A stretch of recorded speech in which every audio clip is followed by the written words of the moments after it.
Saviez-vous que le solstice d'hiver, ce moment où la nuit est la plus longue de l'année, est célébré depuis des millénaires par les Perses lors d'une fête appelée Shab Yalda. En persan, Shab signifie nuit, Yalda signifie naissance. Shab Yalda, la nuit de la naissance. Alors vous allez me demander, mais la naissance de quoi? La naissance de la lumière. Et oui, après cette nuit qui est la plus longue de l'année, les jours se rallongent.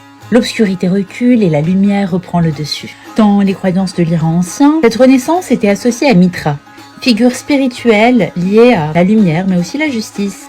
Shab Yalda signifie ainsi la naissance de la lumière au cœur des ténèbres. Alors cette nuit-là, les familles se rassemblent autour d'une table abondante. Fruits, noix, douceur et surtout des couleurs bien précises. On voit beaucoup de rouge.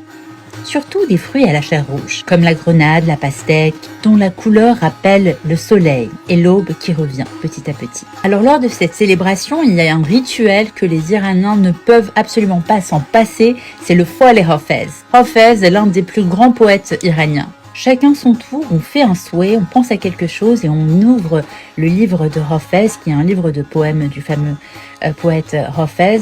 Et ensuite, la réponse, le poème sur lequel on tombe est en quelque sorte une forme de prédiction, une réponse aux interrogations du moment qu'on a. Alors c'est vraiment une réponse symbolique et chacun l'interprète à sa façon. Shab Yalda est une fête si puissante qu'elle a traversé les cultures. Certains historiens estiment que, dans un monde déjà marqué par les célébrations du solstice et de la lumière, les premiers chrétiens d'Orient s'en sont inspirés pour célébrer à leur tour la naissance d'une lumière dans le monde, Jésus.